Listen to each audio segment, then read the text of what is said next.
Today we're going to talk about solarpunk, which is new subgenre of science fiction and very interesting one, I'd say. Let's start and just tell us what is solarpunk and why it's attracting you as a writer. And I think solarpunk is a literary genre or a type of narrative that deals with the ecological issue, puts the ecological issue at the center. So I think the principal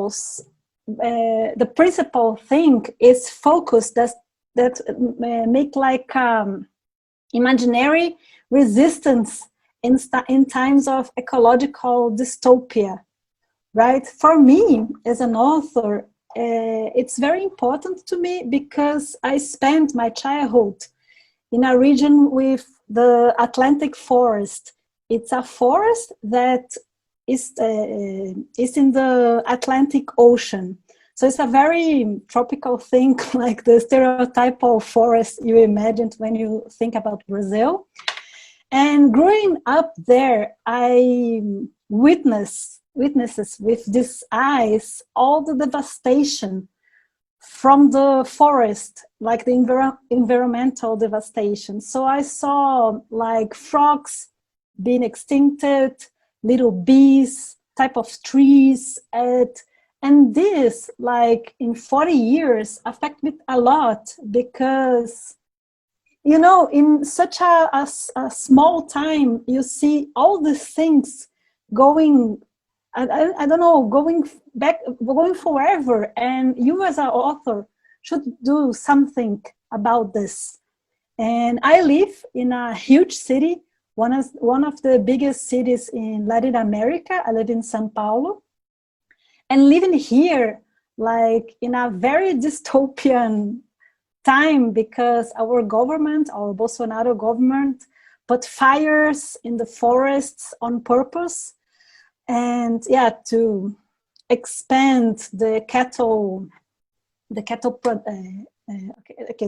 in some regions of the country. And so, as a Brazilian author, I should write about this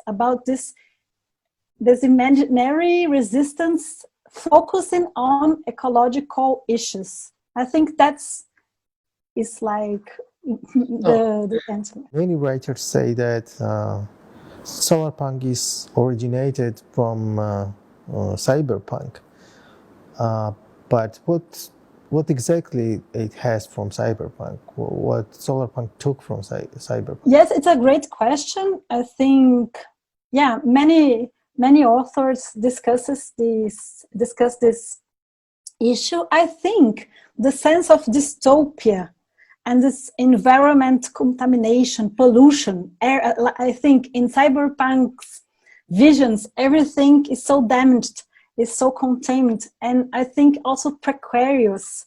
These things, I think it comes from cyberpunk. However, something that's not cyberpunk is that we do have in solarpunk narratives the occurrence of small communities, like the creation of some communities and the idea of resistance. That's new. I mean, because in cyberpunk, you have the neoliberalism. It's like total. The companies, the great enterprises are the state. You do not have like, I don't know. Yeah, you don't have the state. And I think in solarpunk, that is a little difference because you have like this small power groups. And I think this is interesting because it's like a second degree on a creation, right? Many of the science fiction novels and stories are not optimistic, and they have some pessimism in there. And this pessimism is always based on disbelief in human nature or technologies. But solarpunk brings some hope and positive visions. But what is the reason for that? Where is this optimism coming from? Do solarpunk writers believe in human nature, that we human beings are clever and nice creatures? I agree with you. I think it's like an optimistic type of narrative.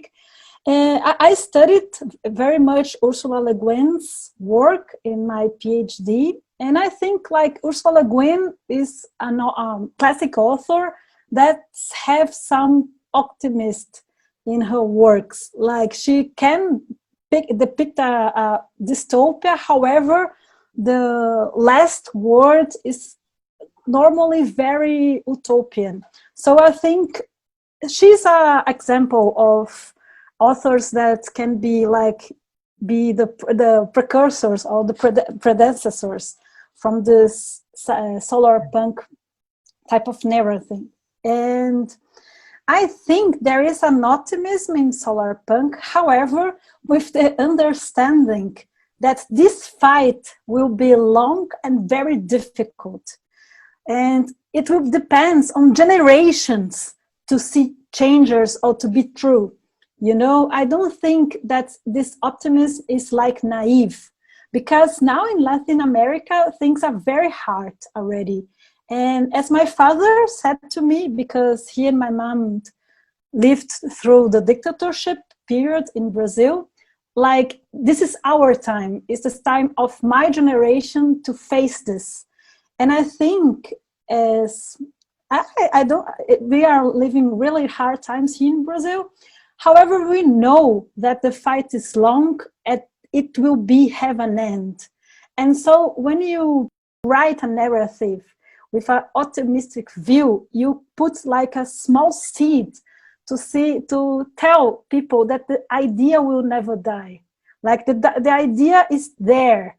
And so the importance here is not to be naive, however, to put something in the imaginary and fighting to having like a optimistic imaginary is very hard already. And that's our task as authors. So as we see, the solarpunk is something more than this, something more than just literary genre. It's about not to predict, but take some responsibility on the future. But is it technologically possible to make these solarpunk worlds come true in near future? I think when we write good stories and we convinced engineers, enterprises that ecological issues are not like a luxury, they are not like details, I think we're gonna do this. Because solarpunks naturally come from solar energy, electric energy, like from solar power. And that's like, for my point of view, in a poor country, that's very complicated because solar energy right now in Brazil is very expensive.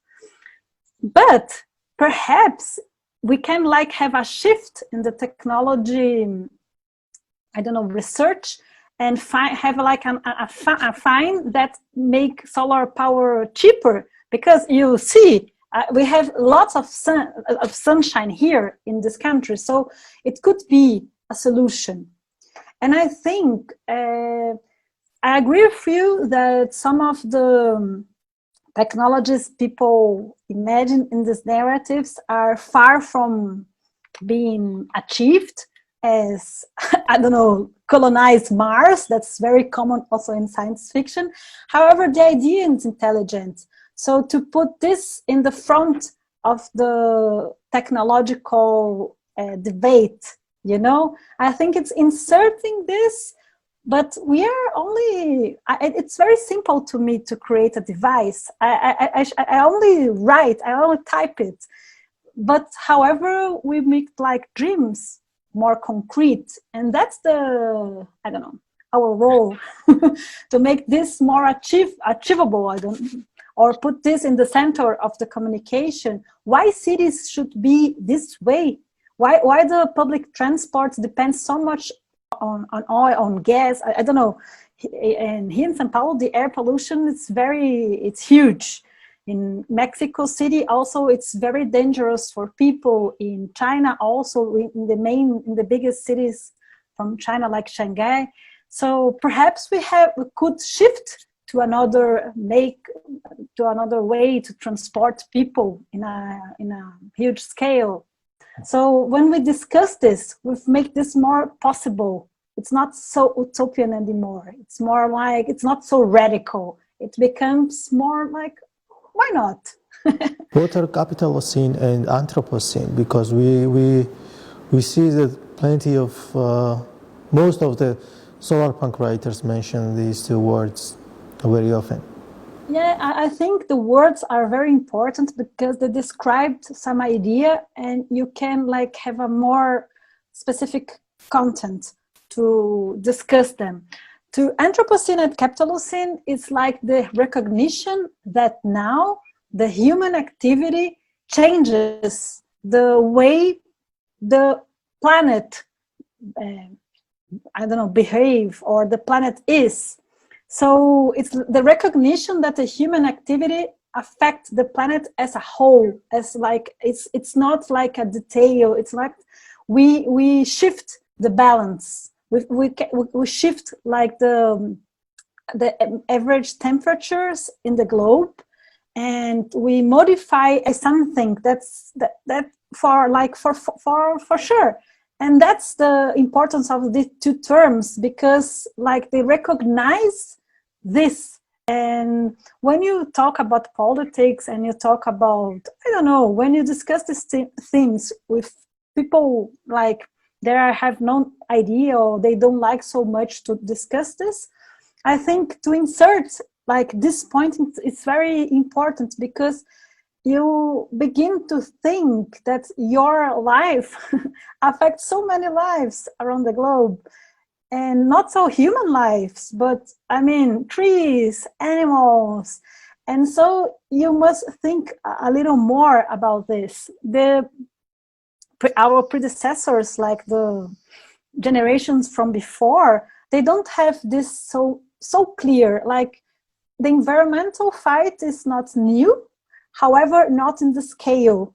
In the scale, we don't have seen before. So it's very important to have the words, because the words facilitate us to have this discussion. What are the main principles of Solarpunk writing? I think, first of all, is put the ecological issue at the center. So you have like a clear view about this. This is very important. And I think second, is to think how it's possible to make this happen in the context we live. Like not in you can say like, you can put the narrative in a utopia land, it's okay. However, the trickiest thing is thinking how to, like a poor country as Brazil can make Solarpunk happens. And what are the challenges. So I think these are very good principles to think about it. So if you are author, you should observe your environment, your own environment, because it's great to have stories about other things, right? And so take a look at your city, at your region, and think, if you have to create a new technology, what did it be to fix a problem that happens in your region? That's a good question to inspire new Solarpunk stories. Please tell us some of the names of Solarpunk writers. Yeah, sure. Well, I will, first of all, I will quote two anthologies. This one is, for the record, is a Brazilian anthology. It was translated into English. It's Solarpunk, and the organizer is Gerson Lodi. It's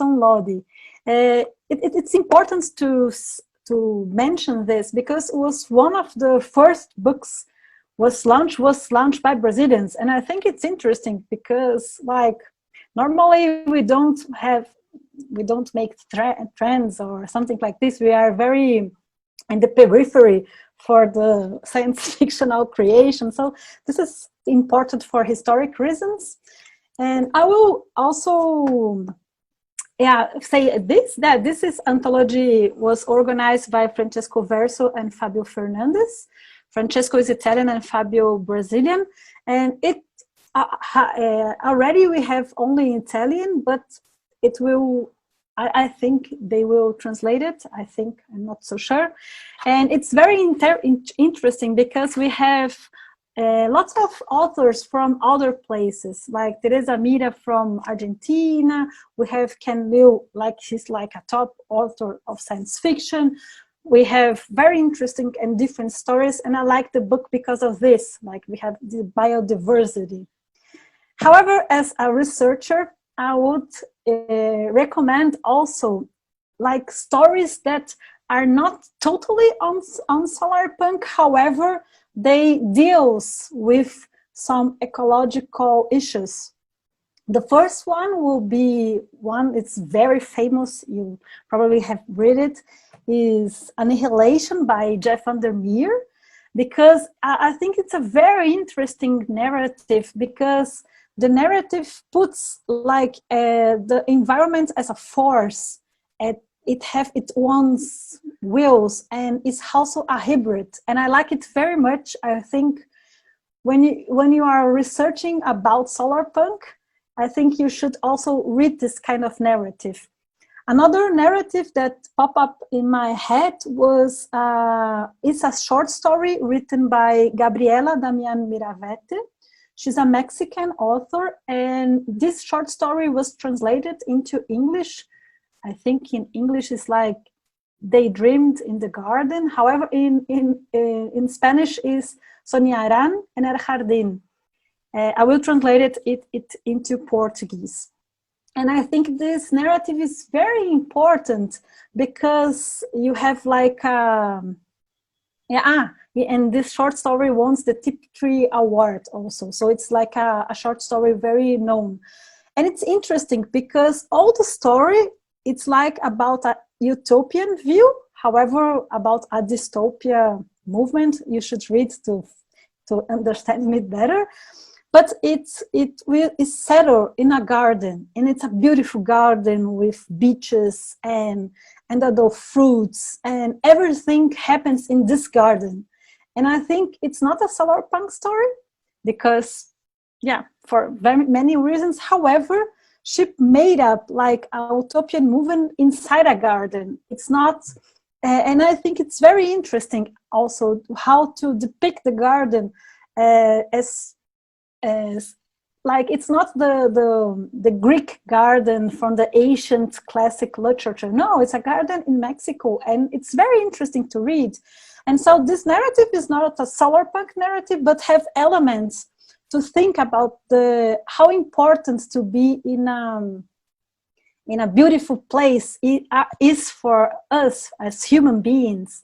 Okay, but if Solarpunk worlds are so brilliant, what can be the main central problematic for the plot? Because most of the plots are based on this conflict between heroes and political and cultural context. Yeah, in this short story of Gabriela, I will spoil it a little, but it's worth so people can read it.